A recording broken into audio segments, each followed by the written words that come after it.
Alors ça c'est intéressant parce que j'ai lu, on part en interview, au-delà de moi ma lecture et de la vie que je me suis fait, la vie que je me suis fait de votre livre, déjà quelques critiques ou chroniques sur internet, Oui. c'est assez amusant. Certaines personnes adorent votre bouquin et pourtant vous l'avez un petit peu bousculé.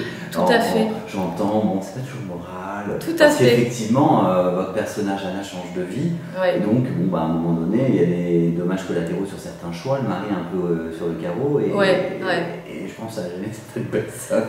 Alors ça a gêné certaines personnes et on peut même aller plus loin dans cette analyse, c'est-à-dire qu'il y a clairement un clivage entre, on va dire, les femmes de moins de 35 ans et celles de plus de 35 ans. C'est-à-dire que les femmes de moins de 35 ans avec qui j'ai discuté sont beaucoup plus choquées par l'histoire de l'adultère, etc. Parce que je crois qu'avant 35 ans, on est clairement dans une logique de construction, on croit vraiment au couple. Alors je ne dis pas que ce livre dit de ne pas y croire, c'est pas du tout la question. Mais je pense qu'après 35 ans, on a vécu ces choses-là, on s'est peut-être trompé dans la vie, et à ce moment-là, on repense sa vie. Et là, on est moins choqué par cette histoire d'adultère. Ce que je veux dire quand même par rapport à ça, aux personnes qui sont choquées, c'est que ce livre n'est pas un livre sur le délitement du couple.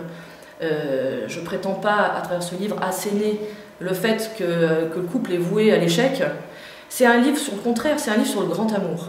Voilà. Simplement, le grand amour qui arrive, bon, ben, il se trouve qu'il arrive sur un couple qui est déjà marié, c'est le grand amour. Donc, comment lutter contre ça? C'est quand même une bonne nouvelle ce que vous proposez, ça veut dire qu'on peut aimer plusieurs fois dans la vie. Ah mais j'en suis convaincue, j'en suis convaincue. On peut aimer différemment. Un des personnages, à un moment, dit que la vie est découpée en tranches, en fait, et qu'il faut surtout toutes les manger et toutes les assumer. Il faut pas, voilà, un couple qui se sépare, c'est pas forcément un échec, à mes yeux. C'est simplement une tranche de vie qui s'est terminée. Et voilà. Donc, puis bon, il y a toujours, effectivement, ce qui est le plus important là-dedans, au-delà du couple qui a des problèmes, c'est surtout le grand amour qui arrive. Alors, comme c'est votre premier roman, je m'écarte de l'histoire, on en a pas mal parlé. Après, justement, si on en dit trop, c'est plus marrant pour les internautes qui, j'espère, vont devenir lecteurs de votre roman. Moi, je fais tout pour. Alors, donc, on s'écarte un petit peu et je voudrais donc savoir le fait, comme on vient d'évoquer, ça y est, c'est les premiers lecteurs, les premiers retours, les gens commencent à s'approprier votre roman. Ouais. Bien sûr qu'on s'y prépare, mais on ne le vit pas. Vous commencez à le vivre, comment le vivez-vous? Alors, demain, je pense. Là, je reviens demain, ça ouais. Là, non, il faudra vraiment, à ce moment-là, je pense que je vais être seule. Là, je crois que les images vont commencer à me revenir. Oui, il y a quelque chose de très curieux, c'est-à-dire qu'il y a vraiment un énorme chemin entre la solitude de l'écriture. Moi, quand j'écris à la bibliothèque municipale, parce que justement, je ne voulais pas que la solitude me pèse trop non plus. Je pense qu'on devient rapidement neurasthénique. Donc, je suis quand même entourée, mais je suis seule dans ma bulle. Et il y a des phrases dans ce livre dont j'ai le souvenir précis à quel moment je les ai écrites, le temps qu'il faisait dehors, en face de qui j'étais assise, etc. Plus que d'autres, je ne sais pas pourquoi.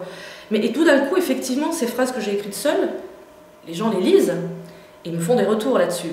Et il y a quelque chose qui est de l'ordre de l'abandon, qui est un petit peu compliqué au début, mais pour le moment, il y a tellement de bienveillance dans ce que je reçois que ça va bien. Ça va bien. C'est un peu normal, c'est ce que vous avez donné. Hein.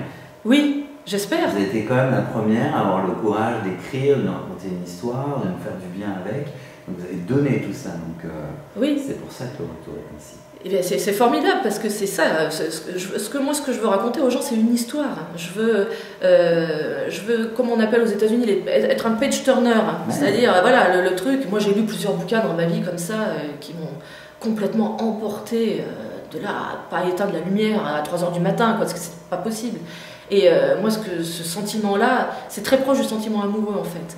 Et ce qu'on offre comme ça ressemble beaucoup à ça. Laurence, il y a autre chose aussi, moi, qui m'a beaucoup plu, c'est à la fin, où vous dites que vous avez écrit ce livre, justement, vous aimez raconter l'histoire, parce que vous êtes une grande passionnée de cinéma. C'est une grande influence pour vous. C'est une influence primordiale. C'est des films Ah oui, c'est des morceaux de films comme ça qui sont pour moi carrément des morceaux de ma vie. Hein. C'est des émotions qu'on ressent au cinéma. Moi, c'est ce que j'essaie je donne des cours de cinéma dans des collèges à des élèves et c'est ce que j'essaie de leur transmettre, de leur montrer qu'il y a pas mal de réponses aux questions qu'on se pose dans des films en particulier. Et moi, je sais que dans ma vie personnelle, j'ai trouvé plusieurs réponses comme ça. Et c'est vrai que clairement, ce livre, sans mon amour du cinéma, n'aurait pas existé. C'est pas possible. Laurence Perrin, un grand merci pour ce moment avec vous. Votre votre actualité, c'est votre premier roman, La drôle de vie de Zelda Zonk, disponible aux éditions Kero.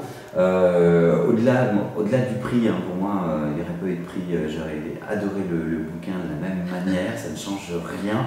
Maintenant, je trouve que le prix 2015 dans la presse est très mérité parce qu'en plus, c'est un prix, comme je vous le disais en off et je le répète, populaire, qui doit donner envie de lire aux gens, de passer un bon moment. C'est pas anodin s'il est prévu à ce moment-là parce que c'est le moment de l'été. Tout à fait. Et donc, la promesse de ce prix, c'est de faire passer un bon moment aux lecteurs et c'est vous qui vous y êtes collés cette année. C'est juste génial.